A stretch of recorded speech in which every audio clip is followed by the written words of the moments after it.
만나서 반갑습니다. 반갑습니다. 예, 광우 스님이라고 합니다. 저희 불교에서는 노는 입에 연불한다라는 이야기가 있습니다. 다 들어보셨죠? 네. 여러분들은 노는 입에 뭐 하십니까? 뭐 오징어 씹기도 하고, 뭐 껌 씹기도 하고, 예, 제일 나쁜 게 이제 남 욕하는 거죠, 뒤에서. 근데 불교에서는 노는 입에 뭘 한다? 연불한다라는 얘기가 있습니다. 근데 불교에서는 믿든지 믿지 않든지 혹은 알고 부르든 모르고 부르든 그러니까 연불하는 것 자체만으로도 공덕이 있다고 합니다. 네. 여러분 연불 해본 적 있습니까? 네. 예, 뭐 안 했을 것 같아요. 표정 보니까. 예, 연불을 하면 얼굴이 환해집니다. 네, 여러분도 얼굴 보니까 여기까지. 예. 자, 연불을 많이 하면 실제로 얼굴이 환해진다는 얘기가 있죠. 그런데 이 연불의 대표적인 게 나무 아미타불입니다. 그래서 불교를 모르는 사람들도 나무 아미타불, 관세음보살 그건 다 알지 않습니까? 그래서 나무 아미타불, 나무가 당신을 공경합니다. 당신을 존경합니다. 뭐 당신을 의지합니다. 당신께 돌아가 의지합니다. 등등의 뜻이 있습니다. 그러니까 찬사의 표현이에요. 찬사. 당신에 대한 존경. 나무입니다. 나무. 아미타불은 말 그대로 아미타 부처님이죠. 나무 아미타불 하면 누구께 의지합니다? 아미타 부처님께 의지합니다 라는 뜻이 있죠. 자, 그래서 나무 아미타불이라는 이 6글자를 모르는 한국 사람은 없을 겁니다. 이 나무 아미타불 이 6글자는 신비한 힘이 있다고 오래전부터 불교에서 이 불자들에게 가르치고 있습니다. 실제로 우리 불교의 역사를 볼 것 같으면 또 주변의 많은 불자들의 신행생활을 보면 나무 아미타불 혹은 뭐 관세음보살 혹은 지장보살 등등 열심히 연불을 하셔서 어떤 인생의 큰 행복을 성취하시는 그런 신비한 기적 같은 이야기들이 굉장히 많습니다. 예전에 있었던 이야기라고 합니다. 어느 지방에 30대 가장인 어느 남자가 있었는데 이제 결혼을 하고 난 뒤에도 어머님을 이렇게 아주 지극정성으로 모셨다고 합니다. 근데 이제 어머님께서 세상을 떠나시게 됐는데 이 어머니께서 세상에 대한 미련과 아들에 대한 집착이 있었는지 곱게 안 가셨대요. 어떻게 됐냐? 며느리한테 붙어버렸답니다. 네, 혼이 며느리한테 붙어버렸대요. 이걸 전문 용어로 빙의라고 하죠. 빙의. 예, 빙의가 돼버립니다. 그러니까 이제 며느리한테 붙은 뒤에 며느리가 계속 이제 자기 부인이겠죠. 이 아들의 부인이 계속 여보 이상해요. 어머님이 세상을 떠나시고 난 뒤에 왜 이렇게 몸이 자꾸 아프다고 꿈에서 뭐 어머님 모습이 보이고 몸이 자꾸 아파요 하더니 나중에는 정신을 잃어버리고 부인의 입에서 어머니 목소리가 나오는 겁니다. 내가 갈 줄 알았지? 뭐 이러면서 내가 너 두고 어떻게 가냐? 뭐 이렇게. 그 자식에 대한 집착도 너무 심하면 안 된 겁니다. 여러분들 자식에 대해서 집착이 많아요? 적어요? 많아요? 많은 분들은 이제 좀 비우셔야 돼요. 예, 좀 비우시고 자식들도 자손들도 자기 복대로 다 살아갑니다. 근데 이 어머님은 자식에 대한 집착이 너무 강했는지 자식 때문인지 세상에 대한 어떤 한이 있어서 그런지 이제 며느리 몸에 의탁을 해서 빙의가 돼버린 거예요. 그냥 막 입에서 막 욕설도 나오고 막 자기 부인인데 입에서 엄마 목소리 나오면 얼마나 소름 끼치겠어요. 막 신세 한탄하고 옛날부터 맨날 듣던 얘기 네 아버지가 어떻고 네 시어머니가 어땠고 막 이러면서 뭐 내가 너 키우면서 얼마나 고생했고 근데 결혼하더니 네 어미는 눈에 보이지도 않고 막 이러면서 막 하소연을 하니까 아들이 미쳐버리는 거예요. 미쳐버리는 거예요. 그래가지고 너무 힘들어서 또 부인은 정신 차리고 나면 기억을 못하는 거예요. 네. 오락가락하고 부인도. 그래서 막 용하다는 무당 찾아가서 굿도 하고 비싼 막 부적도 가져오고 험한 짓을 다 했는데도 그럴 때마다 어머니가 내가 갈 줄 알았지? 막 이러면서 내가 이 정도 갖고는 못 간다. 안 간다. 그냥 포기하고 나랑 같이 살자 아들아 이러면서 그러니까 이제 너무 힘들고 괴로워서 평소에 안 가던 절을 갔답니다. 어느 이제 큰 스님을 찾아가 뵀대요. 스님한테 딱 찾아간 뒤에 자초지종을 얘기하니까 이제 스님도 진짜? 막 이러면서 야 신기하다. 큰 스님께서 하시는 말씀이 이것도 다 전생의 어변입니다. 영가가 좋은 곳에 가지 못할 때에는 천도를 해드려야 됩니다. 가장 좋은 연불이 나무 아미타불입니다. 그래서 저 서쪽에 극락세계라고 있는데 다 들어보셨죠? 네. 저 서쪽에 극락세계 아미타 부처님이 계신 불국토가 있습니다. 그 어머니를 위해서 열심히 나무 아미타불을 부르면 아미타 부처님의 그 가피와 은혜의 힘으로 어머니가 극락왕상하시게 될 겁니다. 근데 어머니를 위해서 연불을 많이 해주십시오라고 얘기를 했답니다. 근데 딱 들으면 해요, 안 해요? 안 해요. 저도 가끔 이렇게 상담하겠다고 전화 오고 찾아오시면 저는 이제 전화 오든 찾아오시든 저는 드릴 수 있는 얘기가 기도하라는 얘기뿐이면 해드릴 얘기가 없거든요. 뭐 제가 뭐 신통이 있는 것도 아니고 뭐 사람 운명을 맞추는 역술가도 아니고 찾아오면 그냥 기도 열심히 하세요. 그거 말고 무슨 정답이 있겠어요. 기도 열심히 하고 마음 잘 쓰는 게 불법입니다. 지금 힘들고 괴로운 일 있으면 내 전생에 내 복이 없고 빚이 진 거다 생각하고 이번 생에 기도 열심히 하십시오. 항상 당부를 드리거든요. 기도 열심히 하라는 말밖에 없어요. 그러니까 이 큰 스님도 열심히 연불해라 가르쳤는데, 그러니까 사람들은 쉽게 들으면 그 실천을 잘 못해요. 쉽게 들은 건 이제 쉽게 놓아버리거든요. 만약에 스님이 한 돈 몇 억을 받고 나무 아미타불 해라 가르쳐주면 오히려 열심히 할 거예요. 뭔 얘기인지 아시죠? 공짜로 배우면 잘 안 해요. 그러니까 그런 거 느껴본 적 없어요? 네. 예, 그냥 아무리 좋은 것도 공짜로 배우면 왠지 잘 안 하게 되고, 별거 아닌 것들도 내가 시간 투자하고 뭐 돈을 투자하고 하면 훨씬 더 뭐 한 번이라도 더 하게 되고, 우리 중생 마음이 어쩔 수 없나 봐요. 그러니까 큰 스님이 연불 열심히 해라 하니까 그냥 한 귀를 쉽게 넘어간 거야. 아우, 내가 그 얘기 들으려고 내가 절에 왔나? 뭐 아마 그 사람이 생각한 거는 큰 스님이 막 뭐 부적이라도 이렇게 그려주고 뭐 이런 걸 상상했나 봐요. 그래서 집에 왔는데 몇 날 며칠이 또 지난 뒤에 또 자기 부인 입에서 엄마 목소리를 들으면서 막 심한 욕설이 나오는 거예요. 너무 답답하고 힘들고 막 자기가 처량한 생각이 들고, 내가 이러려고 내가 세상에 태어나고 이러려고 내가 결혼했나 막 자괴감 들고, 그러다가 자기도 모르게 한숨을 푹 내쉬면서 이 아들이 아이고 나무 아미타불 했대요.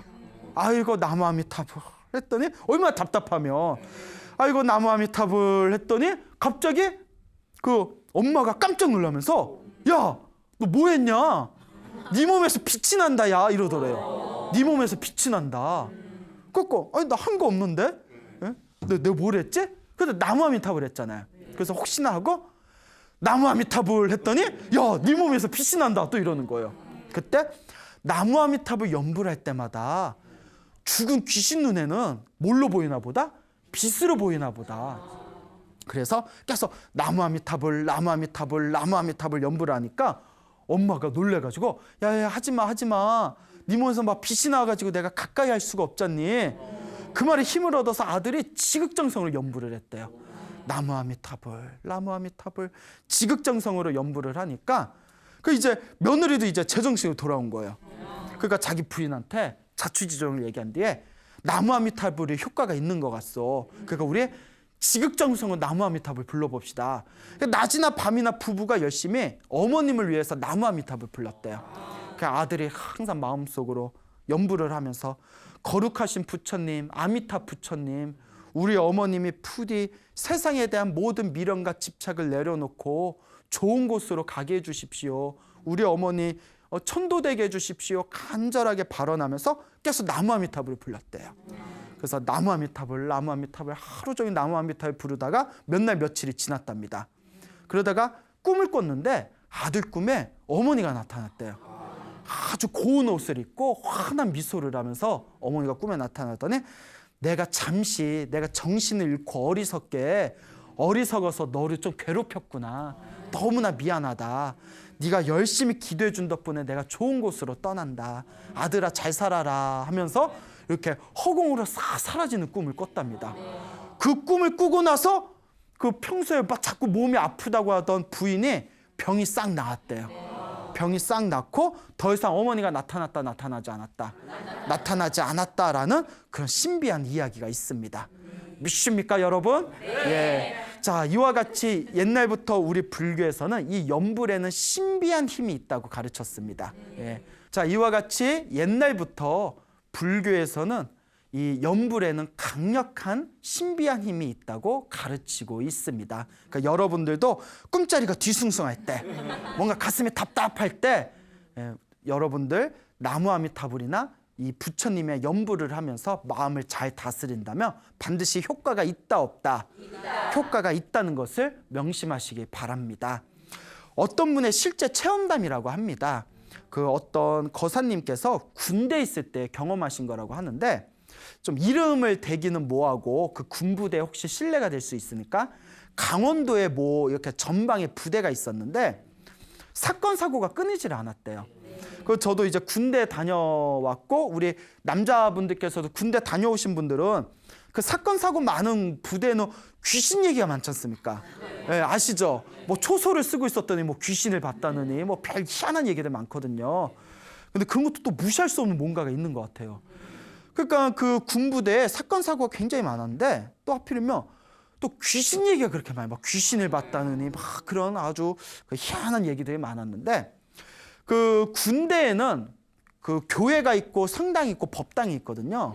그래서 이제 군법당이라는 곳이 있는데 일주일에 한 번씩 종교 행사를 하지 않습니까? 그래서 이제 군법당에 어느 스님께서 이렇게 법문을 오셔서 그 사병들한테 연불 이야기를 하셨답니다. 군 생활할 때 힘들고 답답하면 연불을 많이 해라. 그 막 무섭고 막 그런 느낌이 들면 믿음을 갖고 연불을 해라. 나무아미타불 연불을 하면 반드시 부처님이 도와주시고 이 부처님의 이 불자들을 도와주는 호법신장들을 항상 보호를 해준다. 그러니 두려워하지 말고 나무아미타불 관세음보살 항상 연불을 해라. 알게 모르게 그 신비한 힘이 너희들을 지켜줄 것이다. 이렇게 법문을 하셨대요. 근데 그 자리에 우리가 보통 그 군대에 있을 때 교회나 성당이나 절에 다닐 때 대부분 많은 장병들이 먹을 걸 뭐 주냐에 따라서 왔다 갔다 하거든요. 그러니까 저기 초코파이 준다고 하면 가다가 야 저기 초코파이 저기 2개 줘 하면 거기 가다가 실컷 몇 달 동안 초코파이 2개씩 얻어먹다가 야 이번에 저기 햄버거 준대 하면 또 햄버거 먹으러 가고 그래요. 원래 그러지 않습니까? 예, 그래요. 그래서 그때 이제 스님이 군법당에서 법문하고 계실 때 불교 신자가 아닌 그런 사병이 있었대요. 불교 신자가 아닌데 초코파이 얻어먹으려고 앉아서 뭐 연불하면 좋다니까 그냥 이렇게 듣고 있었는데, 그렇게 이제 며칠이 지났답니다. 어느 날 밤에 이렇게 배가 싸르르 아프더래요. 지금 화장실 가기 싫은데, 옛날 막 푸세식이었잖아요. 그래서 밖에 나가야 된대. 근데 그 당시에는 시설이 낙후돼 있어가지고 밤에 이렇게 가면 촛불 켜서 일을 봐야 됐답니다. 그 옛날 이제 푸세식에, 요새는 군부대가 이제 시설이 많이 좋아졌는데 예전 좀 낙후됐었던 시대였나 봐요. 초를 켜고 이제 변독관에 가가지고 변독관에 가서 아닌가 이거 퀴즈는 아니죠. 변속관에 가가지고 이제 앉아서 이제 초를 켜고 이렇게 앉아 있는데 뭐가 허벅다리에 싸한 느낌이 들더래요. 허벅다리에 싸한 느낌이 들더니 에어컨 켜서 그런 거예요. 에어컨 켜서 오싹한 거예요. 허벅다리가 싸한 느낌이 들더니 뭐가 자기 허벅다리 이렇게 딱 잡는 느낌이 들더래요. 딱 잡는 느낌이 들더래요. 너무나 놀래가지고 뭐야 잠도 됐겠는데 놀랐잖아요. 몰라 했는데 갑자기 초가 뚝 떨어지더래요. 그러더니 벽에 불이 붙더래요. 너무나 자기 봐도 황당해가지고 촛불이 가서 뚝 떨어져야 또 벽이 확 불 붙기가 쉽지 않잖아요. 기름칠한 것도 아닌데. 예? 그래서 너무 놀라서 뭐지 하고 뛰쳐나가려고 하는데 누가 허벅다리 딱 잡더래요. 그 다리에 쥐가 나가지고 나가지 못하고 불이 붙었는데 이럴 때 어떻게 해야 돼요, 여러분? 어떻게 해야 돼? 예? 나무아미타불 이렇게 침발래 해야 되지 않나? 예? 다리가 쥐가 나가지고 어떻게 이렇게 침발래? 너무 놀라서 사람이 놀라니까 자기도 모르게 나무아미타불 외쳤대요. 순간 싸한 기운이 점점 약해지더래요. 쥐가 풀리더래요. 너무 신기하죠. 그 자기가 이거 쥐가 풀리니까 이거 진짜 효과가 있나 보다. 살아야 되니까. 이 사람 뭐 믿음이니 뭐니 그게 어디 있겠어요. 뭐 절을 뭐 다녀봤겠어요. 뭐 초코파이 먹으려고 군법당 갔다가 법문 한 번요. 야 무섭고 그러면 연불에 도와줘. 뭐 이 얘기 듣는 게 단데 나무아미타불 악을 지르니까 그때 쥐가 싹 풀리더래요. 허벅다리에 싹 게 사라지면서 그제서 화장실에서 뛰쳐나왔대요. 뛰쳐나오니까 그때 저기서 이제 내무실에서 사람들이 막 불이 막 나무 아미타불 막 외치는 소리가 너무 크게 들리니까 그거 이제 항상 보초 쓰잖아요. 가봤더니 막 불이 막 이제 불길이 보이니까 장병들이 와서 화장실에 막 불을 끄고 이 신비한 경험을 하고 그분이 독실한 불자가 됐대요. 그 후로 안 될 수가 없죠. 자기가 경험한 거잖아요. 그러면 그때 허벅다리를 잡은 게 뭐였을까요? 예, 그래. 그것이 알고 싶다. 예, 예. 선택은 여러분들이. 예. 하여튼 그러니까 여러분들도 어디 가다가 이렇게 다리에 쥐나면 뭐 부르면 된다? 예. 그 병원 가보세요. 예, 예. 신경에 문제가 있을 수 있으니까 일단 병원부터 가보시고. 예. 예, 뭐 아니 아프면 병원에 가야지 뭐 나무아미타불이야. 예. 네, 알겠죠, 여러분? 예, 그래서 제가 항상 하는 얘기 있잖아요. 약은 누구에게? 약사에게. 진로는 의사에게. 예. 그리고 답답하고 무섭고 할 때는 나무 아미타불을 외우시면 된다라는 걸 명심하시기 바랍니다. 알겠죠? 네. 자, 그래서 이런 신비한 경험을 해가지고 그분이 이제 군대에서 이제 나온 뒤에도 아주 독실한 불자가 되었다. 그런 얘기가 있습니다. 그래서 불교에서는 물론 나무 아미타불 이 연불의 공덕이 굉장히 많습니다. 그 중에 하나가 아까 말씀드린 대로 불보살님과 하늘의 호법신장들을 보호해준다라는 이야기도 있고 또 아까 첫 번째 이야기가 나무 아미타불 하니까 막 빛이 났다라는 얘기 있잖아요. 네. 그래서 나무 아미타불을 부르면 몸에서 보이지 않는 환한 광명이 뻗쳐가지고 감히 그 근처에 악한 귀신들도 가까이 할 수 없다 이런 이야기가 있습니다. 그래서 실제로 그 어느 젊은 청년이 경험한 일이라고 하는데 이 청년이 정신분열증이 있었대요. 전신분열증이 있었는데 계속 이렇게 이제 약을 받아 먹었답니다. 근데 그 약이 그 우울증이나 정신질환 약이 먹으면 좀 부작용이 많대요. 예, 뭐 먹어봤어요? 예, 뭐 맞아 이러셔가지고 예. 그래서 이렇게 약을 뭐 부작용이 많은데 근데 또 안 먹으면 굉장히 혼란스럽고 힘들기 때문에 의사에서 이제 꾸준히 먹었는데 이분이 그래도 전생에 성근이 있었나 봐요. 전생에 성근이 있었는지 내가 이렇게 정신적으로 문제가 있는 거는 전생에 내가 업보가 두꺼워서 그런가 보다. 네, 열심히 기도를 해야 되겠다 해가지고 굉장히 기도를 열심히 했답니다. 기도를 열심히 하고 또 이 젊은 청년분이 어딜 가면 저 망월사라고 아세요? 의정부에 망월사라는 아주 좋은 절이 있는데 한참 올라가야 되죠. 거기에 자주 가서 또 기도를 올렸대요. 일주일이나 보름에 한 번씩 절에 등산할 겸 절에 올라가서 거기서 매번 절을 올리고 집에서도 열심히 기도를 올렸는데 그렇게 1년이 지나고 2년이 지났답니다.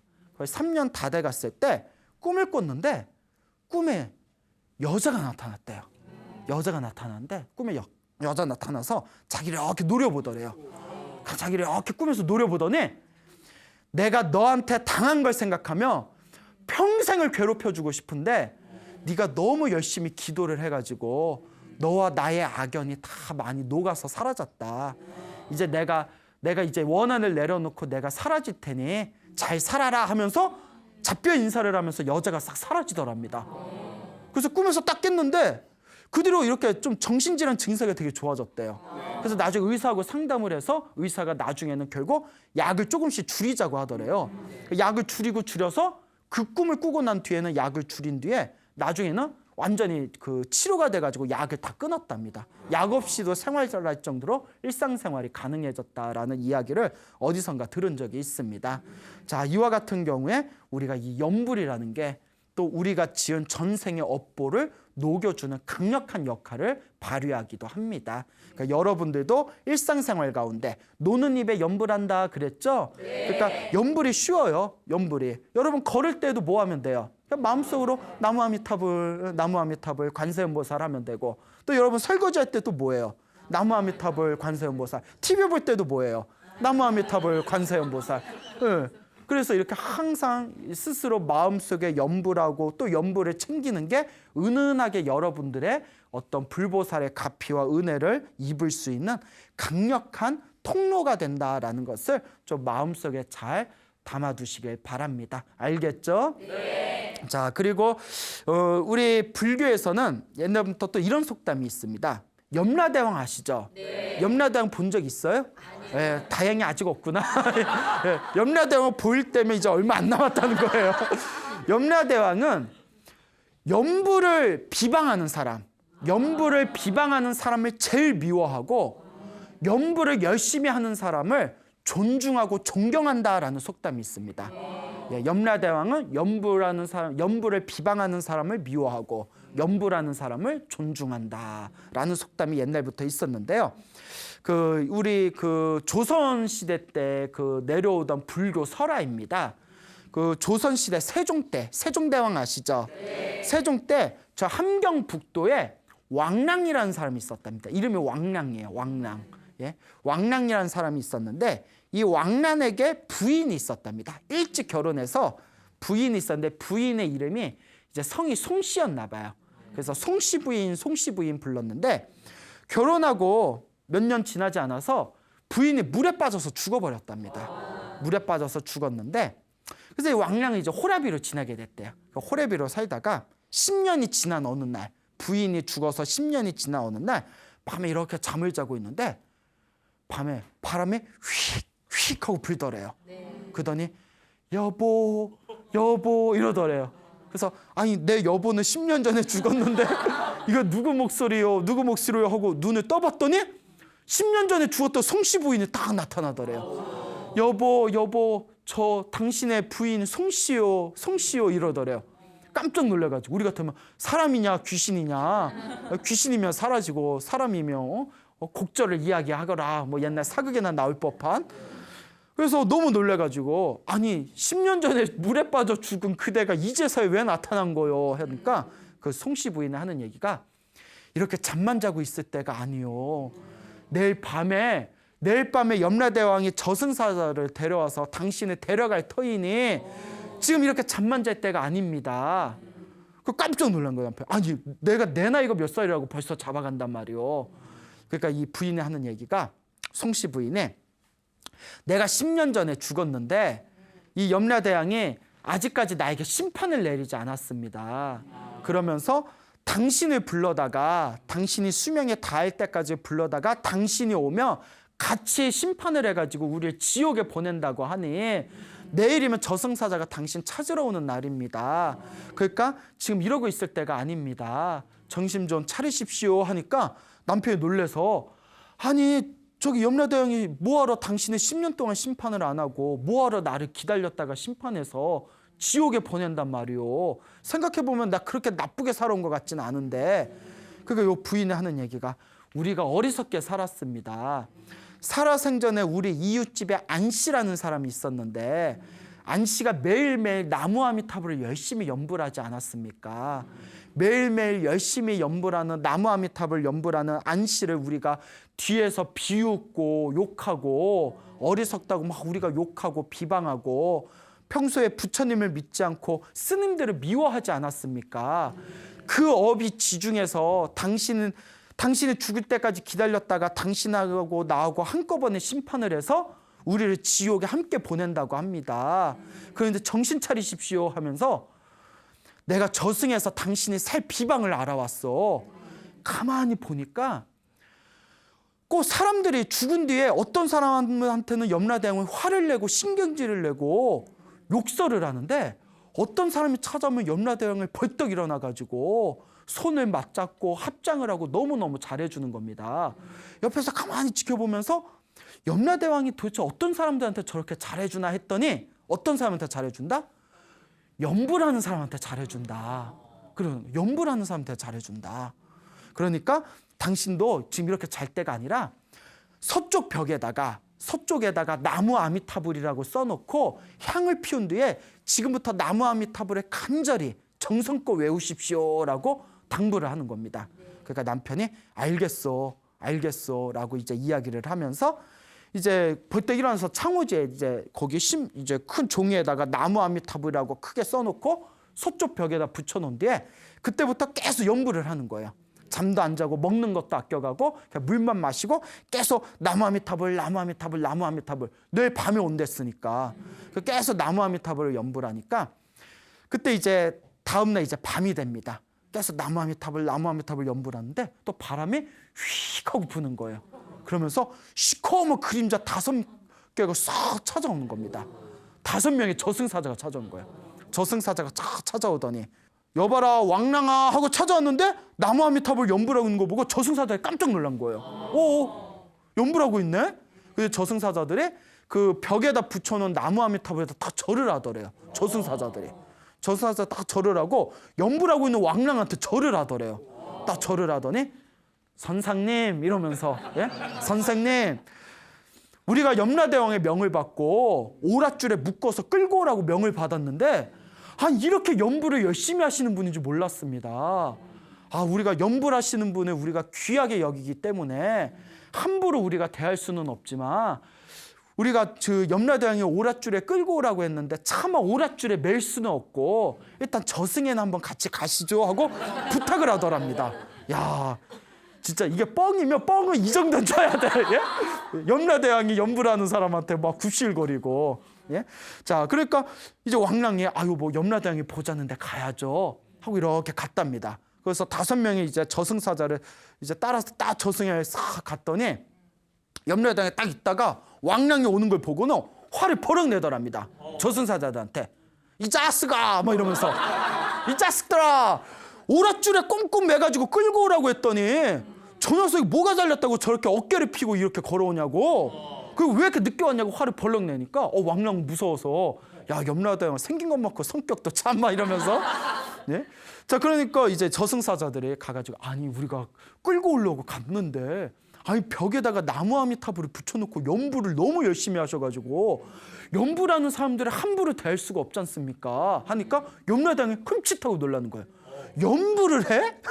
연불을 해? 하면서 이상하다. 연불할 사람이 아닌데. 나중에 다 자초지종을 알아보고 난 뒤에 아이고 선생님 실례할 뻔했습니다 이러더래.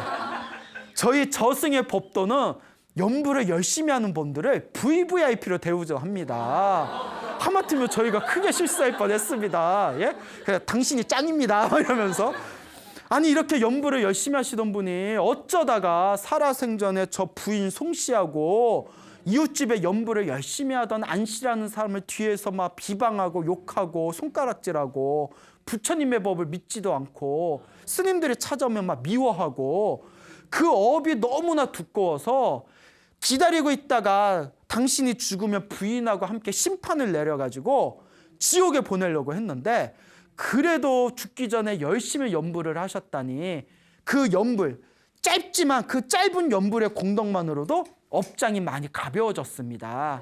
그러니 지금 원래 연불을 열심히 하면 극락왕생을 해야 되지만 극락왕생할 만큼 공덕이 쌓이지는 못했고 그렇다고 평소에 죄업을 보면 나쁜 곳에 떨어져야 되지만 연불을 하셨기 때문에 연불한 사람은 나쁜 곳에 떨어뜨릴 수가 없습니다. 그러니 어떡한다? 그래 콜! 다시 돌아가! 이렇게 하면서 인간 세상에 잠시 갔다가 다시 오십시오. 이렇게 이제 판결을 내립니다. 그래서 옆에 있는 판관한테 야 다시 돌려보내도록 해라. 저 송씨까지 같이 돌려보내도록 해라 하니까 판관이 왕랑은 죽은 지 채 몇 사흘이 안 됐기 때문에 시체가 남아있어서 보내면 되지만 저 부인 송씨는 죽은 지 10년이 됐는데 어디다 보냅니까? 저 산에다 묻어놨는데 산에다 묻은 데에다가 다시 돌려보내면 그 좀비입니까? 좀비? 10년 만에 다시 시체로 혼이 돌아오면 좀비가 돼가지고 막 이렇게 그래서 이제 좀비의 시초입니까? 자 그러니까 이거 방법이 없잖아요. 시체에다 돌려보낼 수는 없잖아요. 그러니까 고민하니까 그때 저승사자가 아이고 대왕님 제가 꾀가 났습니다. 그래 뭐 방법이 있냐? 오는 길에 요 왕랑이 살고 있는 고을에 원님이 있는데 원님의 딸이 21살인데 갑자기 급사를 했습니다. 근데 그 몸에다 보내면 되지 않겠습니까? 몇 살? 예, 그게 중요해요. 예. 회춘의 방법이 여기 있습니다. 저승 한번 갔다가 젊은 애 새 몸으로 돌아오면 돼요. 21살짜리 그 원님의 딸이 있으니까 그걸로 보내시죠. 어이구 그거 잘 됐다. 어차피 원님의 딸은 명이다 해서 저승에 온 거고 요 송씨 부인은 글로 보내면 되겠다. 어서 가시오. 그 매장하기 전에 어서 가시오 하고 염라대왕이 보내면서 왕랑과 송씨 부인한테 저승이 있음을 오늘 보았고 인과 응보가 있음을 알았고 연불의 공덕이 있음을 깨우치셨으니 다시 인간계에 돌아가거든 열심히 연불 열심히 하시고 마음 잘 쓰시고 착하게 사십시오 당부하면서 염라대왕에 돌려보냈답니다. 그렇게 이제 돌려보내니까 왕랑은 이제 막 장례식이 막 끝마태쯤에 매장하기 전에 다시 딱 눈을 뜨고 살아난 거예요. 그 집안이 이제 난리가 난 거예요. 야, 살아났다, 살아났다. 근데 여러분, 저도 옛날 어른들한테 직접 들은 얘기인데 우리가 3일장을 하는 이유 아세요? 아세요? 왜요? 예, 맞아요. 젊으신데 연배가 어떻게 옛날 분한테 들으셨나요? 그런 얘기 들으셨죠? 3일장 중간에 깨시는 분들이 많았대요, 더러. 그래서 3일 동안 지켜보는 거랍니다. 예, 그래서 3일 동안 이렇게 지켜보고 그때 깨어나신 분들 중에 저승받던 분들이 많더래요. 예, 그래서 그런 얘기들이 이렇게 전해지는 거잖아요. 물론 이걸 요새 학자들은 뇌신경학자들이 약간 빈사 상태에 빠졌을 때 뇌에서 이렇게 환상과 착각이다 이렇게 주장하기도 하는데 또 뭐 과학이 도달할 수 없는 또 신비한 세계가 있지 않겠습니까? 그러니까 이제 3일이 이제 지나기 전에 매장하기 전에 눈을 떠가지고 이제 가족들이 다 난리가 났고 실제로 옛날에는 이제 3일장 치르다가 중간에 깨셨다는 분들이 또 실제로 많았습니다. 그리고 고을 원님의 21살짜리 된 딸이 또 이제 송씨 부인은 그쪽에 몸에 쏙 들어가가지고 눈을 번쩍 뜬 거예요. 그것도 그 집에서도 난리가 난 거예요. 원님네 집에서도. 근데 이제 딸이 이제 정신을 차리고 이제 제정신으로 돌아왔는데 이 딸이 이제 송씨 부인 하잖아요. 이 21살짜리가 자기 엄마한테 아주머니 부르는 거예요. 그 엄마가 깜짝 놀라서 너 왜 그러니? 네가 죽었다 살았더니 네가 머리가 반푼이가 됐구나. 엄마도 못 알아보니까 아주머니 제 말 좀 들어보세요. Listen 뭐 이러면서 놀라지 말고 제 말 좀 들어보세요. 저는 이 아랫마을에 부인 송씨인데 저승에 갔다 여차해서 이렇게 왔습니다. 그 믿어요? 뭐 안 믿겨져요? 안 믿겨지죠. 근데 옛날 사람들은 순수했던 것 같아. 옛날 사람들은 좀 그런 걸 믿었던 것 같아요. 요새 그런 얘기하면 뭐라고 해요? 뻥치가 있네 막 이러면서 그런 얘기를 들으면 아마 정신과 상담부터 하지 않겠어요? 자, 그러니까 어머 너 왜 그러니? 근데 옛날 사람들 그런 세계를 믿었잖아요. 그러면 내가 어떻게 하면 되겠어 했더니 제가 이렇게 새 몸을 받은 것도 제 남편 덕분입니다. 제 남편이 나이가 좀 들긴 했지만 본래 제 남편이었고 또 남편 덕분에 또 이렇게 내 몸을 받은 거니까 그쪽에 다시 제가 결혼할 수 있게 주선해 주십시오 하는 거예요. 그래서 이제 집안 식구들끼리 얘기를 하다가 뭐 죽었던 딸이 되살아난 것만도 얼마나 고마운 일이냐. 그거 몸뚱아리만 우리 딸이고 정신은 저 송씨라고 하는데 몸뚱아리일지언정 없는 것보다 낫지 않냐. 우리가 양딸이다 생각하고 저쪽에 시집 보내고 우리가 딸과 같이 그렇게 지내자. 참 훈훈해요. 그래가지고 그 이제 왕랑과 결혼을 다시 시켰답니다. 그렇게 이제 결혼을 하고 나서 이웃집 안씨를 찾아갔답니다. 그 안씨를 찾아가서 저승 이야기를 하면서 그렇게 뒤에서 당신이 비방해서 너무 미안했다고 연불 공덕이 이렇게 뛰어나다는 것을 이제 알았다고 우리도 열심히 연불하겠다고 하면서 그 뒤로 이제 자손 낳고 오손도손 잘 살면서 지극정성으로 연불을 했답니다. 열심히 연불을 하고 착한 일을 많이 해서 죽을 때 둘이서 같이 죽었대요. 한날 한시에 같이 죽었는데 부부가 같이 죽었을 때 그 방 안에 향기가 가득했다. 그래서 극락왕생을 하였구나라는 그런 불교 설화가 전해지고 있습니다. 여러분 이와 같이 연불 공덕의 힘은 참으로 뛰어나다. 이게 조선시대 때 내려온 설화거든요. 한편으로는 그때 사람들에게 이렇게 재미난 이야기를 통해서 연불의 공덕이 이와 같이 뛰어나고 연불한 사람은 죽은 뒤에 염라대왕도 존경하고 존중한다. 연불한 사람은 저승사자들도 함부로 하지 못한다. 이런 메시지와 교훈을 던져주기 위한 어떤 조선시대부터 내려온 불교설화이다라는 것을 여러분들이 그렇게 좀 이해를 하신다면 아마 이 이야기에 본래 전하고자 하는 취지가 잘 맞아떨어지리라 생각이 됩니다. 그러니까 여러분 우리가 앞으로 무엇을 좀 열심히 하자? 연불을 열심히 하자. 연불은 진짜 어렵지가 않아요. 그냥 나무 아미타불만 하면 돼요. 관세음보살님이 좋은 사람 뭐 하면 돼요? 관세음보살 하면 돼요. 지장보살이 좋으면 지장보살만 하면 돼요. 그러니까 자기가 믿고 의지하는 부처님을 그냥 마음속으로 부르면 되는 겁니다. 세상에 이것보다 더 쉬운 게 어디 있어요? 예, 그래서 어느 큰 스님께서는 세상에서 가장 훌륭한 최고의 보험이다라고까지 하세요. 죽은 뒤에 최고의 보험이다. 여러분 만약에 저승사자 딱 만났는데 저승사자가 함부로 하면 나 염불한 사람이야. 그 한마디 하시면 돼요. 나 염불한 사람이야. 그 염라대왕 만나요. 염라대왕이 너 살아온 거 마음에 안 든다. 너 저 나쁜 곳에 떨어지라 하면 잠깐 나 염불했어. 이렇게 이제 한마디 하시면 되죠. 그래서 염라대왕 염불했는데 뭐 어쨌는데 이러면 저 찾아오세요. 예? 내가 책임져 드릴게. 예? 라고 말해놓고 찾아오면 안 돼요. 예. 자, 이제 웃자가 한 말이고요. 그만큼 옛날부터 큰 스님들은 염불이 최고의 보험이다라고까지 말씀하시는 그런 법문들이 있습니다. 염불을 열심히 하시고 마음을 좀 잘 쓰시고 이번 한생 사람으로 태어났으니까 착한 일을 좀 많이 지어나가시기 바랍니다. 자기가 지은 업은 반드시 누가 받는다? 자기가 받는다라는 것을 명심하시기 바랍니다. 불교에서는 이 자기가 지은 업보를 자기가 받는다라는 입장에서 봤을 때 좋은 선업, 나쁜 업을 막고 좋은 업을 짓기 위해서 계율을 지키라고 합니다. 무엇을 지킨다? 계율을 지킨다. 그래서 살생을 많이 하면 우리가 살생하지 말라, 오계라는 게 있죠. 살생하지 말라, 도둑질하지 말라, 사음하지 말라, 그 다음에 거짓말하지 말라, 술을 포함해서 정신을 흐리게 하는 걸 멀리해라.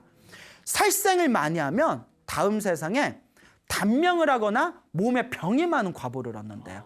여러분들 자꾸 몸에 병이 많거나 여러분 주변에 일찍 세상을 떠나신 분들이 있으면 이거 살생업이 좀 있었나 보다 이렇게 의심해 볼 만하죠. 자, 그 다음에 두 번째가 도둑질을 하면 태어날 때마다 가난한 과보를 얻는데요. 아무리 장사를 하고 아무리 사업을 해도 성공하기가 힘들어요. 전생에 지어놓은 그 복이 없고 도둑질을 한 그 강력한 업보의 힘에 의해서. 그러니까 이번 생에도 우리가 정직하게 살아야 돼요. 그 다음에 사음을 하면, 사음이란 건 바람 핀다는 뜻이에요. 자기 배우자 위에 바람을 피우고 그 뒤에서 이제 딴짓하고 그러면 죽은 뒤에 가정이 화목하지 못한 과보를 얻는답니다. 가정불화의 과모. 물론 그럴 분 안 계시겠지만 혹시 우리 불자분들 중에 뭐 아버지를 아버지라 부르지 못하고 어머니를 어머니라 부르지 못하고 사랑하는 그녀를 만났는데 알고 봤더니 배다른 동생이었고 뭐 이런 막장 드라마 있잖아요. 이렇게 화목하지 못하고 막 이런 콩가루 같은 집안은 전생에 무슨 업보를 많이 졌다? 바람 피는 업보를 많이 졌다. 그래. 그 다음에 거짓말을 하면 항상 사람들한테 따돌림 받는 과보를 얻는데요. 사람들한테 거짓말하고 속였던 업보의 힘에 의해서 사람들과 친해질 수 없고 그리고 자꾸 사람들한테 따돌림 받는 그런 업보가 있다. 그러니까 인복이 없는 거죠. 그 다섯 번째, 술을 가까이 하거나 정신을 흐리게 하는 것들을 가까이 하게 하면 머리가 우둔한 과보를 얻는답니다. 그러니까 우리 하루 종일 책상 위에 앉아 있어도 시험 점수가 안 좋은 애들 있죠. 예, 그런 애들은 전생에 주태백이었나 이렇게 한번 술을 많이 마시면 그런 업보를 받는다라는 이야기가 있습니다. 그러니까 계율을 지키는 게 이렇게 중요합니다. 근데 이와 같은 5가지 계율 중에서 가장 무거운 업보를 받는 게 살생하는 거래요. 특히 사람을 죽이는 업보가 제일 무섭고 큰 짐승을 죽일수록 그 업보가 세대요. 모기나 작은 것으로 업보가 좀 약하대요. 근데 높아갈수록 이제 토끼, 개, 뭐 돼지, 소, 나중에 사람 순서로 의식이 발달하고 등치가 클수록 큰 업보를 받는답니다. 자, 그래서 그런 살생의 업보 중에 제일 안 좋은 직업이 백정이라고 하지 않습니까? 살아있는 짐승을 죽이는 백정의 업이 제일 무서운데 그 옛날에 백정이 있었답니다. 그 돼지를 죽이는 이 백정이 있었는데 사람은 참 착했대요. 사람은 참 착했는데 전생에 업보가 두꺼웠는지 이번 생에 백정이 집에 태어난 거예요. 결혼을 했는데 이 부인은 독실한 불자인 거예요. 그래서 항상 남편을 보면 안타까운 거예요. 우리 남편이 저렇게 살아있는 짐승을 많이 죽여서 죽으면 지옥에 갈 텐데 나쁜 곳에 떨어질 텐데 그래서 남편한테 사정사정을 합니다. 여보, 당신이 이 업보에서 벗어나려면 뭐 하는 거밖에 없다? 염불하는 거밖에 없다. 그러니까 나무 아미타불을 불러라. 그러니까 남편이 알겠어. 나무 아미타불 그것도 잊어먹는 거예요. 또 여보 빨리 불러. 왜 안 불러? 알았어. 나무 아미타불 나무 앞에다가 또 어떻게 해요? 또 잊어먹는 거예요. 자꾸 잊어버리니까 부인이 너무 속상해서 부인이 이렇게 방울을 하나 집에다 이렇게 답니다. 문에다 방울을 닫아서 바람을 불거나 문을 열고 닫을 때마다 방울 소리가 어떻게 될까요? 딸랑딸랑 소리 나겠죠. 남편한테 부탁을 합니다. 여보, 그러면 방울 소리 날 때마다 뭘 불러라? 나무아미타불을 불러라. 그건 할 수 있지. 아유, 그건 할 수 있다. 아유, 자꾸 부르고서 나 스트레스 받았는데 그거 할 수 있다. 그 여보, 방울 소리 들을 때마다 나무아미타불 불러. 그 뒤로 막 일하고 막 딴짓하고 있을 때마다 딸랑 소리 나면 아이고, 나무아미타불. 또 이제 놓치고 있다가 또 딸랑 소리 나면 또 나무아미타불. 그러다 이제 남편이 죽습니다. 남편이 죽었는데 염라대왕 앞에 끌려가요. 염라대왕 딱 보더니 살아생전에 이렇게 살아있는 짐승을 많이 죽였으니 네가 어떻게 좋은 곳에 가겠느냐. 너는 똑같이 돼지로 태어나서 수 없는 생 동안 돼지로 태어나서 네가 죽였던 짐승들의 숫자만큼 돼지로 태어나라 해가지고 돼지 세계로 보냅니다. 옥졸들한테, 저승사자 옥졸들한테 돼지계로 보내라 해서 축생이라고 하죠. 축생 세계로 끌고 가려는데 요게 여러분들 이제 영화나 그런 데 보면 그 큰 칼이나 창에 고리가 달려있는 거 보셨어요? 칼에 막 고리 같은 거 달려있겠죠. 무협 영화 같은 거 보면 요 옥졸들이, 귀신들이 막 창하고 칼에다 고리가 달려있어서 막 휘두르면서 위협하면서 자, 축생계로 가자 하고 끌고 가는데 고리가 달려있으니까 칼을 휘두를 때 쨍그랑 소리가 나는 거예요. 쨍그랑 소리니까 마치 무슨 소리 같아요? 방울 소리 같잖아요. 칼을 휘두를 때 칼에 있는 고리가 딱 부딪혀서 쨍그랑 소리 나는 순간 습관대로 자기도 모르게 나무아미타불 하는 순간 몸에서 빛이 뿜어져 나오더래요. 몸에서 빛이 확 뿜어져 나오면서 염라대왕과 저승사자들과 옥졸들이 그 자리에서 절을 올리더랍니다. 자기가 나무아미타불 하는 순간 빛이 나면서 자기한테 절을 하는 걸 보고는 계속 나무아미타불 불렀대요.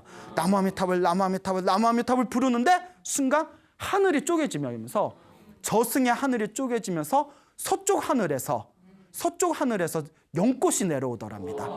그 연꽃을 타고 서쪽에 있는 아미타 극락세계로 왕생하였다라는 그런 유명한 불교 설화가 있습니다. 그래서 이와 같이 백정도 방울소리 들릴 때마다 염불을 해도 이와 같은 큰 공덕이 있는데 하물며 지극한 신심을 가진 불자가 아침에서 눈 뜨고 저녁에 잘 때까지 부지런히 염불한다면 그 공덕이 얼마나 위대하겠는가라는 가르침이 내려오고 있는 것입니다. 그러니까 여러분, 우리 부처님의 가르침을 믿고 내 인생을 행복하게 개척하고자 하는 진정한 불자라면 우리가 항상 무엇을 열심히 하자? 염불을 열심히 하자. 염불이야말로 진짜 큰 공덕을 짓는 가장 쉬운 방법이다라는 것을 명심하시기 바랍니다. 알겠죠? 네. 만나서 반갑습니다. 오늘 또 여러분들에게 아주 재밌고 또 의미 깊은 그런 이야기를 들려드릴까 합니다. 여러분, 만약에 어떤 한 수행자가 있었는데 평생을 과일만 먹고 쌀이나 곡식을 먹지 않고 평생 과일과 물만 먹고 평생 염불을 하신 스님이 계시다면, 그런 스님이 만약에 계시다면 여러분들은 어떻게 믿음이 가십니까? 지금부터 약 30여 년 전쯤에 세상을 떠나신 그 대만의 광흠이라는 큰 스님이 계셨는데, 이 광흠 스님께서는 평생 물과 과일만 드시면서 오직 염불을 수행하셨던 그런 염불 수행자이셨습니다. 그래서 그 광흠이라는 스님이 우리 한국 불자들 사이에서는 많이 알려져 있지는 않지만 저 대만 불교를 중심으로 해서 중화권 불교에서는 굉장히 존경받던 큰 스님이셨다고 합니다. 그래서 저도 오래전부터 그 대만의 광흠이라는 큰 스님이 계셨다라는 이야기는 들었지만 그분의 가르침을 자세히 접해볼 기회는 없었어요. 그러다가 그 비움과 소통이라는 출판사에서 이 광음 큰 스님의 그 법어집, 그 법문집이 이제 법공양으로, 법보시로 이렇게 출간이 되었습니다. 그래서 그분의 가르침이 너무나 주옥 같고 정말 그분의 가르침이 우리 불자들이 참 되새겨 볼 만한 그런 소중한 말씀이 많구나라는 게 느껴져서 오늘 그 광음 스님과 그분의 가르침에 대해서 우리가 잠시 살펴보는 시간 가져보도록 하겠습니다. 오늘 굉장히 중요하고 또 아주 소중한 가르침이 담겨져 있는 시간이니까 우리 많은 불자 여러분들께서 귀를 쫑긋 세우시고 경청하셨으면 하는 바람입니다. 제가 책을 가져왔는데 비움과 소통이라는 출판사에서 연불산매 광음 노스님 버버라고 나오는데 여기 가운데 이렇게 이제 사진이 보이시죠? 큰 스님 사진이 보이시죠? 그래서 이 비움과 소통이라는 출판사에서 이게 법보시로 나왔어요. 법보시. 그러니까 법보시로 나왔다는 뜻이 출판사에서 이게 불자들에게 나눠주는 책으로 나왔고, 이게 일반 서점에서는 구할 수가 없는 책이에요. 이게 일반 서점에서는 이제 현재 구할 수가 없는데 모르겠어요. 이렇게 인터넷에 찾아보면 혹시 구할 수 있을런지. 그래서 요 비움과 소통이라는 출판사 요 거사님께서 지금 무량수 열애회라는 그런 카페에서 이제 연불 정토의 가르침을 널리 펼치시는 아주 심심이 깊으신 훌륭한 거사님이 운영하는 그 비움과 소통이라는 그런 출판사입니다.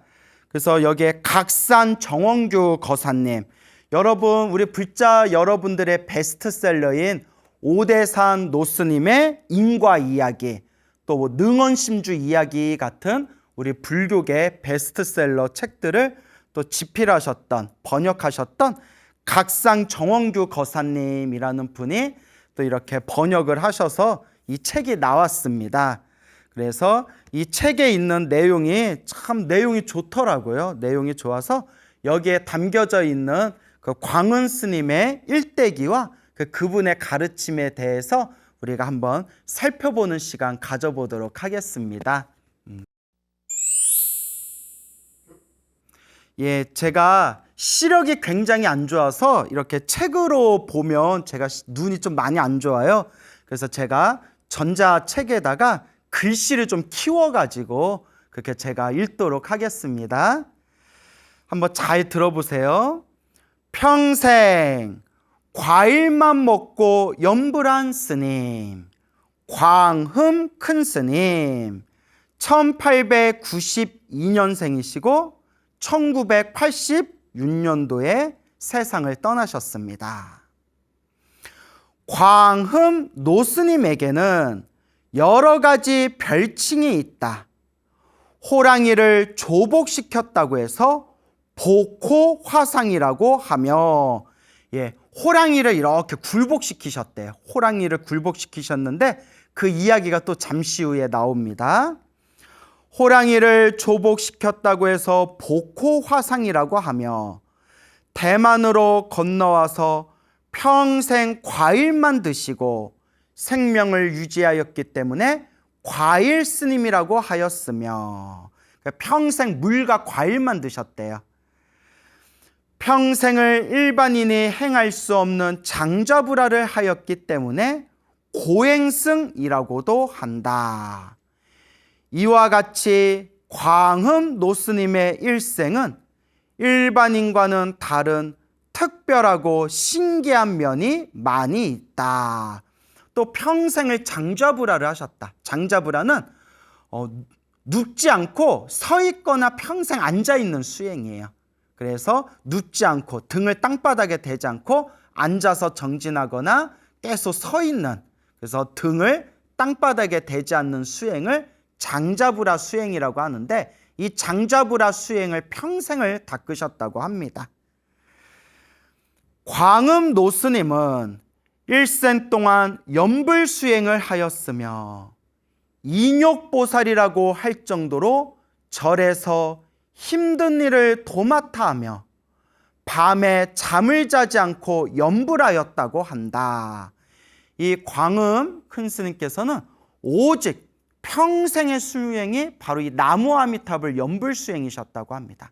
평생 나무아미탑을 연불을 수행하셨고, 그리고 인욕 수행, 항상 마음으로 참고 견디는 그런 인욕 수행을 닦으셨는데, 생전 화를 내는 걸 한 번도 본 적이 없었다고 합니다. 절대 화를 낸 적이 없으시고, 그리고 굉장히 자비롭고 또 굉장히 마음에 이 평온심을 유지하시던 그런 수행자였다고 합니다. 36세 때 새벽 예불의 종판을 5분 늦게 쳐서 대중들의 수행에 지장을 주었다고 느끼고 크게 참회하면서 그때부터 밤에 누워서 잠을 자지 않고 앉아서 염불하며 잠시 잠을 자는 장좌불화를 시작하여 입적하기 얼마 전까지 지속하였다. 우리가 새벽에 사찰에서 그렇게 이제 범종도 치고 땡땡땡땡 이렇게 운판도 치고 그렇게 이제 새벽 예불 때 우리 스님들이 행하는 사찰의 그런 법도와 의식, 의례가 있거든요. 근데 이 광음 스님께서 36세 때 그 새벽 예불 때 종판 땡땡땡땡 치는 그 종판을 5분 늦게 쳤대요. 5분 늦게. 뭐 무슨 사정이 있으셨겠죠. 5분 늦게 쳤는데 당신이 그 새벽 예불 시간 종판을 5분 늦게 친 것 때문에 그때 마음으로 참회하면서 평생 누워서 잠을 자지 않으셨대요. 그 종판을 5분 늦게 친 것 때문에 평생 잠을 자지 않고 밤에도 항상 앉아가지고 염불하면서 잠을 주무실 때도 앉아서 잠깐 눈을 붙이셨대요. 야, 종판을 5분 늦게 쳤다고 평생을 누워서 잠을 자지 않고 앉아서 낮과 밤에 항상 앉아서 염불을 하셨다. 이거 보고 제가 무슨 생각이 들었냐면, 야, 새벽 예불 때 종판을 5분 늦게 친 것 때문에 이렇게 평생 누워서 잠을 자지 않으셨다. 이 내용을 보고 제가 순간 마음속으로 나는 죽어야겠구나. 나는 죽어야 되겠구나. 야, 나는 막 새벽 예불 빠진 적도 많고, 막 이렇게 새벽에 막 종치는 것도 늦은 적도 많은데, 야, 나는 죽어야 되겠구나라는 생각이 들더라고요. 엄청 창피하고 부끄럽더라고요. 예, 그냥 그랬다고요. 예. 어쨌거나, 대단하신 스님이세요. 스님은 39세 때 고산 용천사에서 불칠 법회 기간에, 불칠 법회는 7일 동안 그 아무 것에, 그 어떠한 것에 이렇게 집착하거나 걸림없이 7일 동안만큼은 온 몸과 온 마음을 다해서 염불정진하는 그 7일 동안의 기간을 불칠법회라고 합니다. 불칠법회. 7일간의 염불정진. 불칠법회 기간에 염불삼매를 얻었으며, 염불삼매는 모든 망상과 잡념이 싹 사라지고 오로지 염불 하나에만 딱 집중되고 그 염불의 그 에너지가 쭉 지속되는 것을 염불삼매라고 합니다. 몸과 마음이 하나로 집중되어지는 것을 삼매라고 하거든요. 그래서 염불에 몸과 마음이 완벽하게 집중되는 그런 염불삼매를 체험하게 되셨다. 이후 대만에서 외국인과의 면담에서 다음과 같이 말씀하였다. 그 당시, 여기서 말하는 그 당시는 염불삼매를 얻었을 때 당시에, 그 당시 염불하는 소리 가운데 호련히 몸과 마음이 적정한 것이, 고요하고 편안해지는 그 감각을 적정이라고 합니다. 그러니까 삼매하고 같은 뜻이에요. 몸과 마음이 하나로 집중되어 고요하고 편안해진 경지, 적정. 호련히 몸과 마음이 적정한 것이 마치 타양 이국에 들어가 눈으로 보는 것 같았으며, 새소리, 꽃향기, 바람이 불어 풀이 움직이는 등 모든 어묵동정이 어묵동정 말하고 묵 침묵하고 동 움직이고 정 고요하고 그러니까 말하거나 침묵하거나 움직이거나 가만히 고요하거나 어묵동정 어묵동전이 염불 염법 염승 아닌 것이 없었다. 염불 염법 염승 우리가 불 법 승 삼보라고 하죠. 부처님 가르침 스님들 불법승 그래서 항상 불법승을 염하는 것 그러니까 생각할 염 불법승을 항상 생각하는 것 그래서 부처님을 생각하는 것 염불 가르침을 생각하는 것 염법 거룩한 수행자를 생각하는 것 염승 그래서 염불 염법 염승 불법승 삼보를 늘 마음으로 생각하는 것 이와 같이 모든 어묵동정이 염불 염법 염승 아닌 것이 없었다. 그러니까 새소리가 들리고 귀로 온갖 소리가 들리고 코로 온갖 향기가 냄새가 향기가 맡아지고 또 바람이 불어서 풀이 움직이고 모든 일상에 말하고 침묵하고 움직이고 고요한 그 모든 경지가 염불 염법 염승 염불 아닌 것이 없었다. 모든 게 24시간 들리고 보이고 느끼는 모든 것이 다 염불삼매였다. 모든 것이 다 염불의 경지였다. 라는 것을 이제 체득하셨다는 거죠. 이러한 경계가 3개월 동안 끊어지지 않고 면면이 이어졌다. 3개월. 우리 같은 중생은 3분이나 30분이나 3시간이나 3일만 경험해도 몸과 마음에 엄청난 변화가 생길 텐데 이 큰 스님께서는 이와 같은 염불삼매의 경지가 3개월 동안 이어졌다. 그리고 43세부터 복건성 천주 청원산의 동굴에서 13년간 수행하였으며 13년간 동굴에서 수행하였으며 식물의 뿌리를 캐서 연명하였으며 원숭이들이 자주 야생의 과일을 가지고 와서 스님께 공양 올리기도 하였다.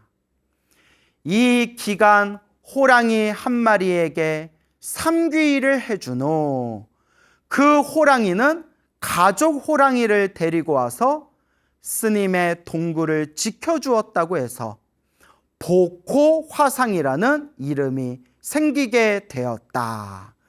우리가 옛날 옛적 고승열전을 보며 옛날 옛적 큰 스님들 이야기를 모아놓은 고승열전에 보면 뭐 호랑이가 스님을 태우고 산을 건넜다라든가 그런 맹수나 야수들이 그 수행하시는 스님의 발 아래 엎드리고 그 맹수와 야수들이 그 큰 스님의 제자가 되었다. 뭐 이런 여러 가지 신기한 설화들이 많지 않습니까?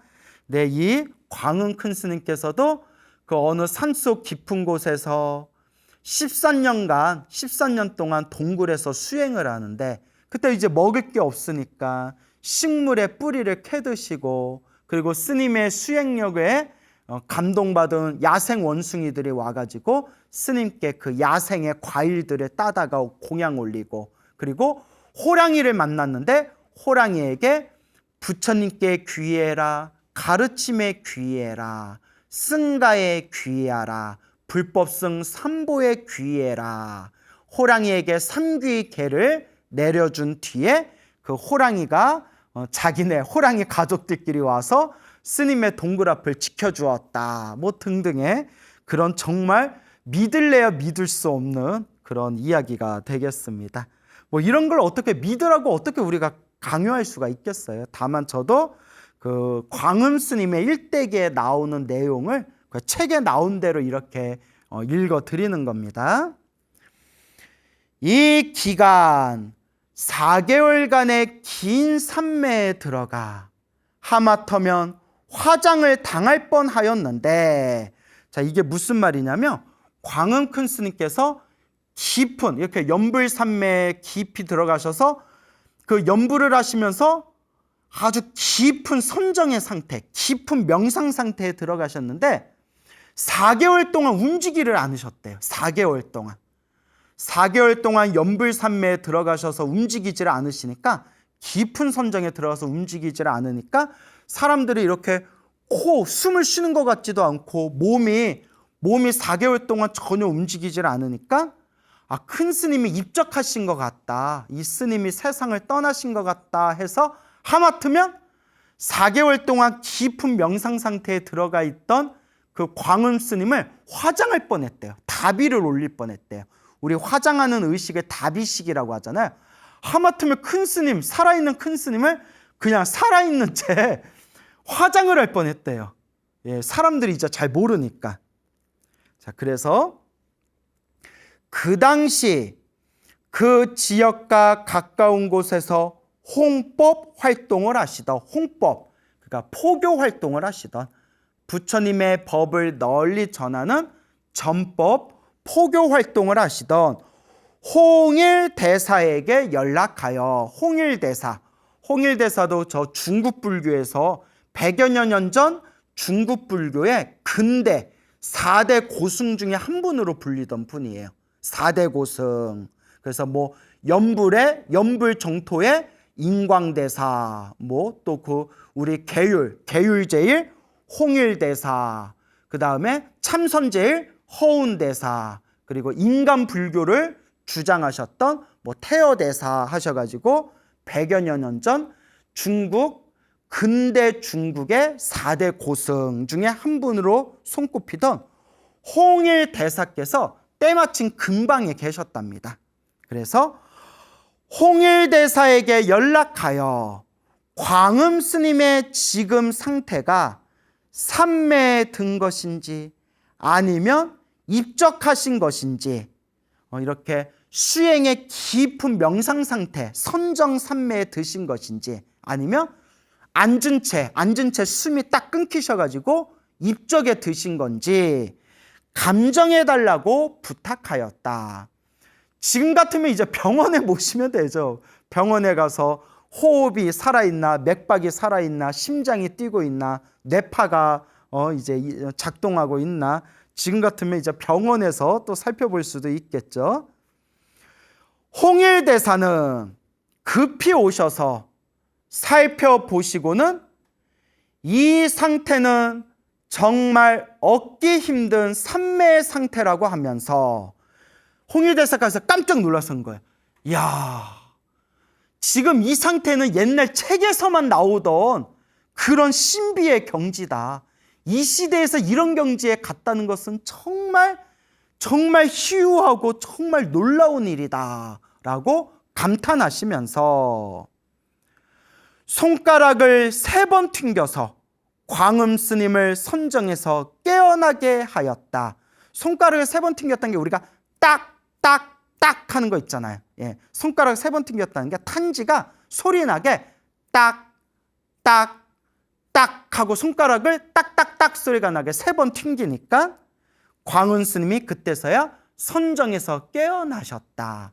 그러니까 이것도 홍일대사의 법력이었던 것 같아요. 홍일대사께서 이렇게 손가락으로 튀기니까 이제 그 홍일대사의 법력이 담긴 손가락 딱딱딱 하는 소리. 근데 딱딱딱 하는 소리가 죽비 치는 소리하고 같죠. 딱딱 하는 죽비 소리 있지 않습니까? 그리고 또 다른 책에서는 이렇게 깊은 선정에 드셨을 때는 몸이 극도로 섬세해진 상태이기 때문에 함부로 만지거나 흔들면 안 된대요. 그러니까 어떻게 해야 되느냐? 귀 옆에다가 요령이나 경세 있거든요. 땡 하는 경세 있죠. 귀 옆에다가 은은하게 땡 하는 경세를 귀에서 딱 이렇게 울려드리면, 은은하게, 또 막 세게 꽝 하고 치면 안 되고요. 은은하게 땡 하고 귀에다 이렇게 경세나 요령 소리를 흔들면 그 선정에서 점점 깨어난다. 그런 내용을 제가 또 다른 책에서 본 기억이 있습니다. 자, 이렇게 해서 광운 스님께서 그 4개월 동안 깊은 무의식의 상태에 깊은 선정산매에 들었다가 나오셨다라는 그런 내용이 되겠습니다. 노 스님은 대만과 인연이 성숙하였음을 아시고 56세 때 대만으로 건너왔으며 매일 과일만 먹고 생활하여 과일 스님이라는 별칭을 얻게 되었으며, 이거는 에휴 과일만 먹고 살았는지 어떻게 알아요? 이거는 주변의 제자와 신도들이 24시간 옆에서 모시면서 다들 증명을 하신 내용이랍니다. 옆에 제자들과 신도들 옆에서 24시간 모실 때 하루에 많은 양도 아니었대요. 많지 않은 양의 과일, 오로지 물과 과일로만 끼니를 때우셨다. 그리고 남는 시간에는 오로지 연불만 하셨대요. 나무, 아미, 타불, 나무, 아미, 타불, 나무, 아미, 타불, 이렇게 오로지 남는 시간에는 오로지 이렇게 연불만 하셨다라는 증언이 있습니다. 밤에는 절 바깥에 앉아서 좌선하였다. 대만에서 신도들이 오면 단지 착실하게 염불해라. 스님께서는 오직 염불해라, 오직 염불해라 라고 항상 법문하셨다고 합니다. 착실하게 염불하라 는 말씀만 하시면서 불자들에게 염불 수행을 강조하였다. 노 스님은 대만에서 아미타불 염불 수행을 널리 펴시는데 큰 공헌을 하신 대선지식이라고 할 수 있다. 노 스님은 1958년 타이베이 근처에 승천선사를 건립하였으며 1963년에는 타이중에 광룡사를, 1969년에 광승암을 지었으며 1982년에는 대만 남부 까오슝에 묘통사를 건립하였다. 노 스님은 1986년 95세의 세수로 이 사바세계를 떠났으며 입적하시기 3일 전에 허공에 연꽃이 나타났으며 입적 후에 수많은 사리를 남겼다. 자, 그래서 요 책 뒤에 보면 우리 PD님이 아마 자세히 찍어 주실 텐데, 요 뒤에 있는 요 사진이 큰 스님께서 다비식을 할 때 하늘에 펼쳐진 방광의 모양이라고 합니다. 이 방광 모양. 그래서 큰 스님께서 아미타 부처님 극락세계 왕생하실 때 다비식에 하늘에 이와 같은 큰 방광이 일어났다. 그리고 이거 외에도 수많은 사진들이 있어요. 하늘에서 막 빛이 번쩍번쩍 거려가지고 그 자리에 모여있던 수많은 불자들이 찍은 사진들이 지금도 남겨져 있다고 합니다. 자, 그래서 큰 스님이 남기신 소중한 말씀 중에서 우리 불자 여러분들에게 수행에 도움이 될 만한 그런 내용 몇 구절만 제가 소개해 드리고자 합니다. 자, 광운 스님의 말씀. 염불하여 먼지 같은 번뇌를 쓸어버리면 연꽃이 송이송이 핀다. 이 말은 바로 수행인은 정념, 바른 생각을 가져야 함을 말하는 것이다. 언제나 염불로서 우리의 마음을 돌려서 나쁜 생각을 모두 정념, 바른 생각으로 바꿔야 한다라는 말씀을 남기셨습니다. 염불하여, 염불하면서 우리 먼지 같은 번뇌, 우리 마음에 이 수많은 번뇌들, 번뇌와 망상, 이 먼지 같은 수많은 번뇌를 염불이라는 빗자루로 싹 쓸어버려야 된다. 그렇게 번뇌가 사라진 그 마음자리에 염불 공덕에 의해서 연꽃이 송이송이 피어난다. 이 염불의 공덕, 염불의 에너지, 복과 선악과 공덕의 에너지가 연꽃마냥 송이송이 피어나게 된다. 그래서 항상 생각마다 염불하여라 라고 이 선지식들께서 말씀하시는 겁니다. 힘들고 괴롭고 답답할 때 힘들면 힘든 대로 나무 아미타불, 괴로우면 괴로운 대로 관세음보살, 힘들고 답답하고 괴로운 그 마음자리에 지장보살, 내가 스승으로 모시는 부처님의 명호 하나를 딱 정해서 기쁘거나 즐겁거나 힘들거나 괴롭거나 할 것 없이 늘 생각마다 염불하고 염불하여야 된다. 그래서 제가 늘 말씀드린 게 염불은 습관이다 라는 말씀을 항상 드리는 겁니다. 염불은 습관이다. 염불이 습관이 돼야 돼요. 여러분, 많은 분들이 이런 질문을 해요. 스님, 기도하려고 해도 기도가 잘 안 돼요. 염불하려고 해도 염불이 잘 안 돼요. 집중이 잘 안 돼요. 근데 여러분, 모든 게 다 습관입니다. 습관이 돼야 돼요. 갑자기 뭘 하려고 하면 원래 잘 안 되는 거예요, 여러분. 그래서 우리가 자전거를 탈 때에도 처음에 자전거 배울 때는 뒤뚱뒤뚱하고 엎어지고 자빠지는 것도 경험하지 않습니까? 그러다가 자연스럽게 그 자전거 타는 게 내 몸에 착 하고 습관이 되면 그때는 뭐 눈 감고 휘파람 불면서도, 물론 뭐 눈 감고 타면 안 되겠지만 비유를 들자면 눈을 감고 휘파람 불면서도 자전거를 이제 탈 수가 있지 않습니까? 모든 게 다 그렇다는 거예요.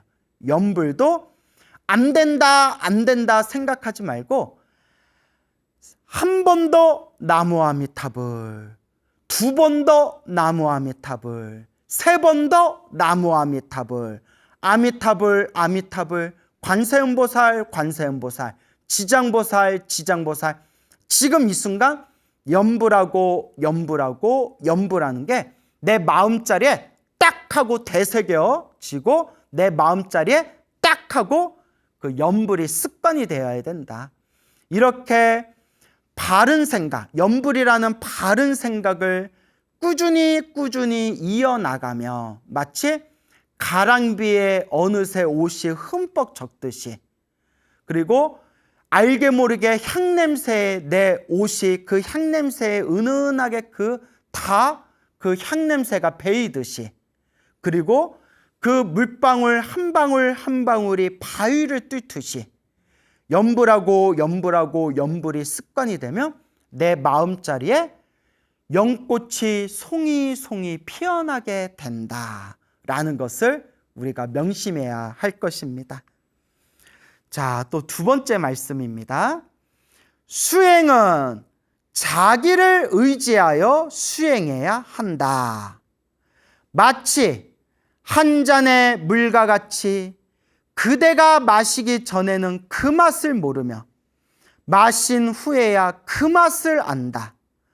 따라서 가서 수행해야 비로소 진실을 보존할 수 있다. 한마디로 그대가 스스로 체험해야 된다라는 말입니다. 그대가 스스로 체험해야 된다.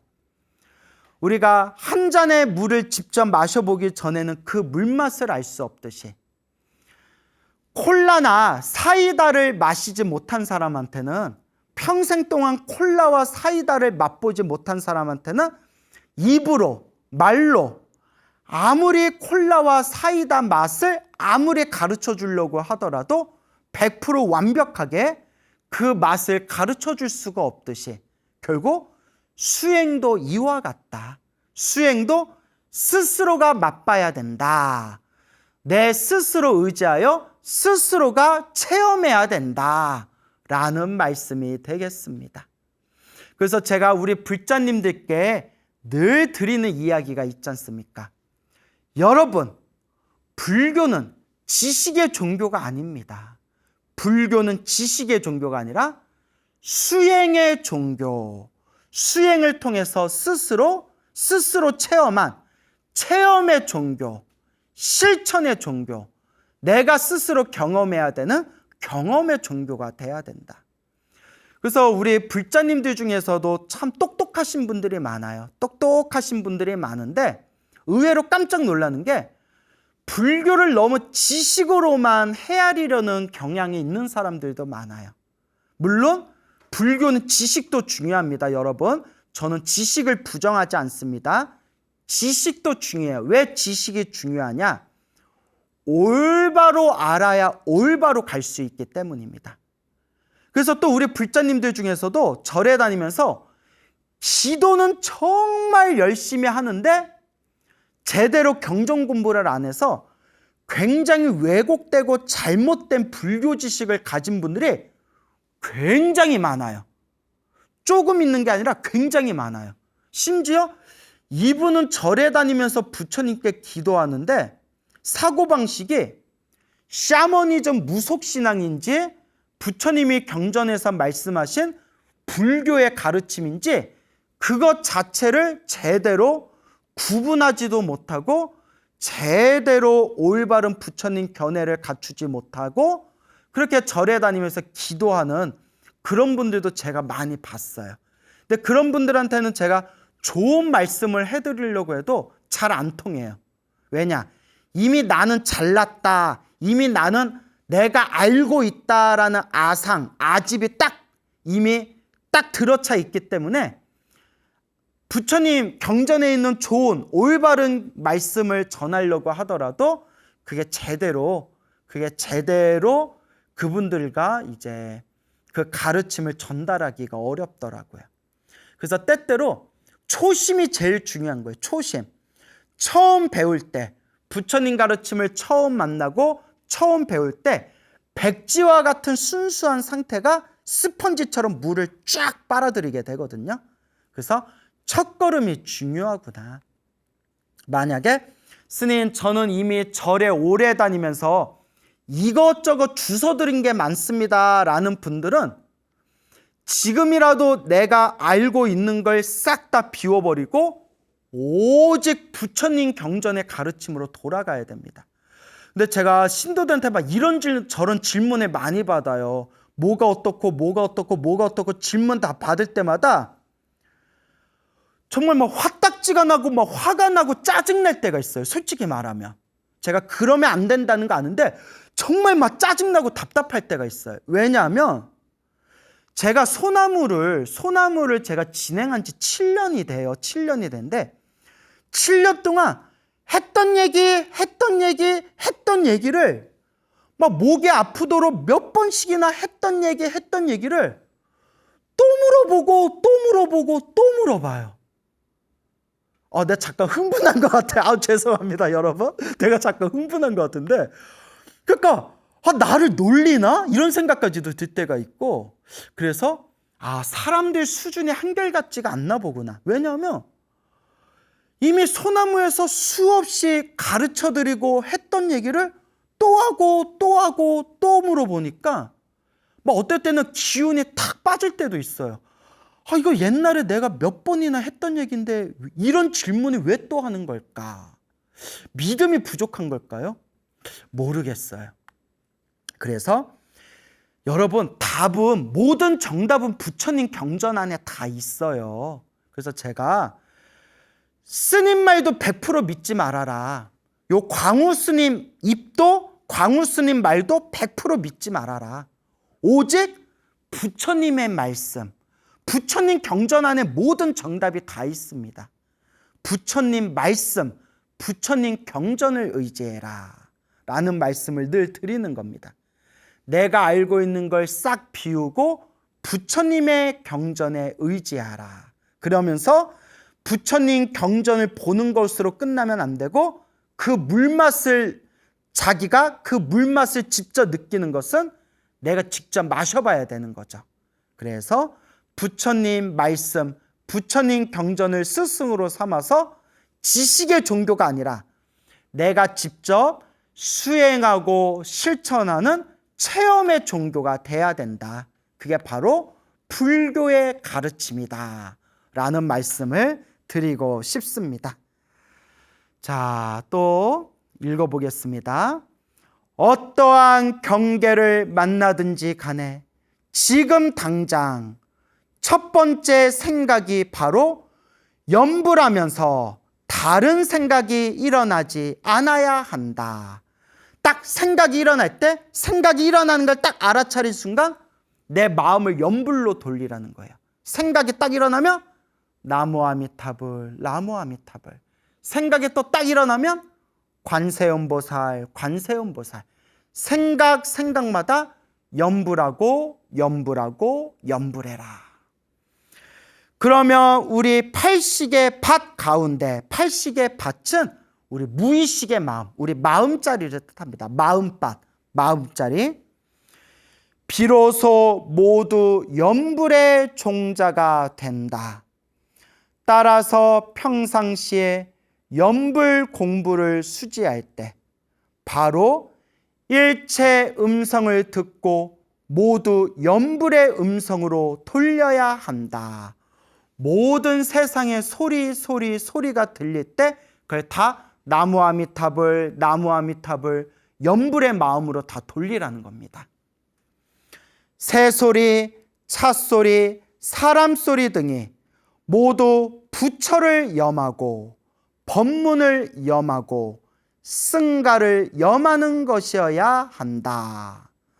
또한 일체의 음성과 일체의 형상을 거두어들여 염불하는 소리 가운데로 들어가야 하며 경계에 움직이지 않아야 한다.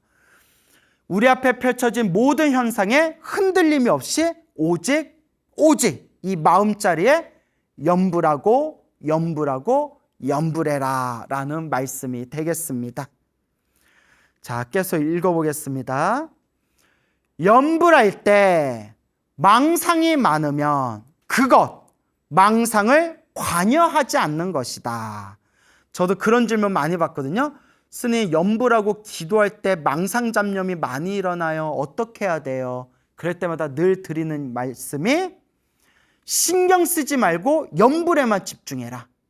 망상이 일어나든 말든 잡념이 일어나든 말든 그냥 염불할 뿐이다. 오직 염불에만 집중해라. 여기서 이제 큰 스님께서도 염불할 때 망상이 일어나면 그 망상에 관여하지 말아라. 우리는 다만 우리가 하는 염불만 신경 쓰면 된다. 만약 망상을 제거하려는 생각을 가지면 도리어 하나의 망상을 증가시키는 것이다. 염불을 많이 하면 망념은 자연히 저절로 감소할 것이다. 망상을 없애야지 하는 그 생각이 또 다른 망상이 된다는 거예요. 망상이 일어나든 말든 망상을 없애버리겠다는 생각조차도 일으키지 말고 그냥 일어나든가 말든가 나는 그냥 염불에만 집중하겠다. 염불하고 염불하다 보면 어느 순간 텅 하고 망상이 그렇게 사라지게 될 것이다. 자, 마지막으로 이제 이야기를 또 이제 마무리하도록 하겠습니다. 염불은 장원심을 바라여야 하며, 장원심은 널리 꾸준히 오래도록 꾸준히 하겠다는 마음이 장원심입니다.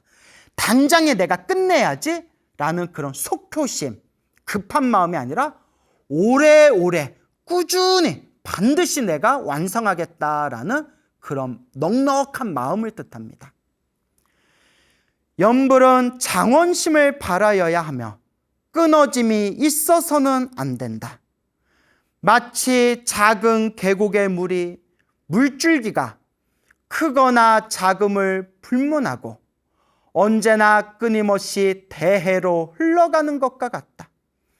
염불하는 것도 이와 같이 염함이 많든지 적든지 간에 오래 지속해야 한다. 오래 지속해야 한다. 오래오래 해야 한다. 매일매일 염하고 일심으로 염하여 염함이 아미타불의 대서원의 바다에 이르도록 할 것이며 서방 극락세계 왕생해야 희망이 있다. 어떠한 사람도 단질 염불하려고만 하면 성불은 반이나 이룬 것이다. 어떤 사람이 그냥 염불하고자 하는 것만으로도 성불은 이미 반이 이루어졌다. 시작한 순간 이미 반은 성공한 것이다. 그래서 묘법연화경, 법화경에도 이런 구절이 나오죠. 어떤 사람이 장난으로 염불하고 장난으로 땅바닥에 부처님의 모습을 그리기만 하더라도 그 사람은 깨달음을 얻게 될 것이다 라는 그런 말씀을, 부처님의 그런 소중한 말씀을 항상 마음에 되새겨야 할 것입니다.